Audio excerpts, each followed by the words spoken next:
ပါညော follower 3000ခွဲပြည့်တဲ့မှတ်တရတဲ့ hero ဆိုပါမယ်ဒီချင်းက2000ချက်ကရေးတာပေါ့နော်ကျွန်တော်ဘာမှလို့တော့ကောင်းကောင်းမှလို့တော့လာရှုမှာပေါ့နော်ကျွန်တော်9ရက်လပြည့်တော့မှတ်တရအနေနဲ့ရေးထားတာ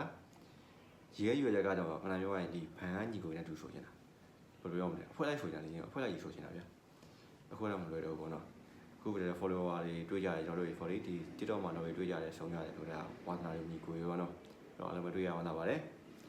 တော့တွေ့ရညီကိုတွေကိုဒီချင်းနဲ့ကြံလေးပေးပြရလေးအားလည်းပေးပြရပြီနော်ပို့ကိုလည်းအားပေးတော့နောက်ဆုံးပြပါအောင်ရေစရှိလို့ဆုံးနေပြတ်တန်းခဲ့ကြတဲ့နေရာများစွာပြန်တွေ့ကြည့်တော့မနေကလုံးအချိန်တွေကုန်တာမြန်နေမနက်မိုးလင်းတဲ့ကလုံးသွားနေလုံးလုံးတွေလုံးရတယ်ကုန်ဆုံးသွားခဲ့တဲ့နေရာမှာဒင်ဘာရီလောက်ပြီးပြီလေပုံသေးကကြလို့ဘဝမျိုးရီမချက်ပြောင်းသွားတဲ့လုံးမျိုးစိတ်ဓာတ်ကြတော့ရတာအတိတ်ထဲမှာနေမသွားတာမဖြစ်စေချင်ဘူးနေတဲ့ကိုကောင်းဆုံးခြေလမ်းရည်ရွယ်ချက်တစ်ခုတူထားကြမယ်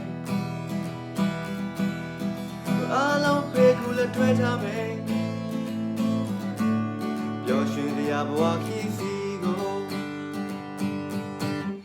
အခက်ခဲများစွာကြုံမယ်ဘဝကြီးကထင်သလောက်တော့မလွယ်အလေးပြင်းရင်တိုင်းချိန်ရှိမယ်မုန်တိုင်းများနဲ့လိုက်ကြမ်းမယ်ကြိုးစားပြီးရှေ့ဆက်ဝေနောက်ပဲလာရင်ကုန်ဆုံးအချိန်ပြများကြာချိန်ရောက်ခဲ့ရင်နေဝင်သွားတော့မယ်နေရမှာသင်ပါရီလောက်ခဲ့ခြင်းလေတွေ့ဆုံချိန်ခဏလေးကိုတက်နိုင်တာလောက်ပဲစေနာနဲ့လမ်းတွေပေါက်ကြမယ်ဝါဒနာနဲ့ထွက်ပေါက်ထားကြမယ်မခွဲခွာခင်ချိန်လေးဝါပေးတဲ့လိုက်ထိုင်နေရင်တော်ရမှာကြိုးစားကြရင်လေပျော်ရွှင်မှုကရင်နဲ့ရှိတယ်ခုပဲတို့တီဆောက်ကြမယ်ချိန်တွေကုန်တာမြန်နေနေကလိုပဲ